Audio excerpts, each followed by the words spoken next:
রাজ্য সরকার বারবার চাইছে আইএসএফ ঘরে ঢুকে যাক। সেই জন্য আজকে কলকাতা হাইকোর্টে রাজ্য সরকারের পক্ষ থেকে অ্যাডভোকেট জেনারেল বারবার বলছিলেন যে ফাউন্ডেশন ডে তথা অধিকার দিবসটা যেন ইনডোরে হোক, যে কোনো ইনডোর চাইলে সেখানে দিয়ে দেবে। আরে ভাই, আমরা মানুষের অধিকার নিয়ে অধিকার সমাবেশ করছি। কিসের অধিকার?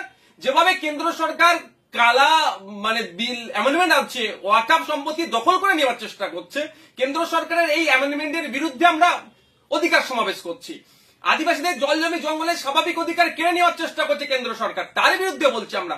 নিত্য প্রয়োজনীয় জিনিসের দাম বেড়ে যাচ্ছে, সেইগুলোকে কমানোর কথার জন্য অধিকার সমাবেশ ছিল।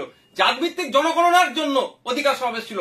যেভাবে বিভিন্ন রাজ্যে মুসলমান হওয়ার জন্য, দলিত হওয়ার জন্য, আদিবাসী হওয়ার জন্য পিটিয়ে মেরে দিচ্ছে, তার বিরুদ্ধে, মহিলাদের উপরে যে অত্যাচার চলছে তার বিরুদ্ধে আমরা এখানে সেগুলো বন্ধের জন্য অধিকার সমাবেশ ডেকেছিলাম।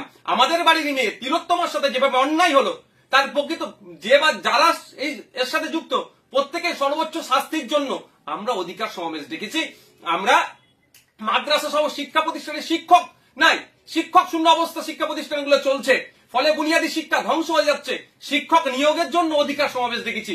এতে রাজ্য সরকারের কষ্ট হচ্ছে, ব্যথা উঠছে, সেই জন্য বারবার চেষ্টা করছে আমাদেরকে ঘরের মধ্যে ঢুকিয়ে দেওয়ার জন্য।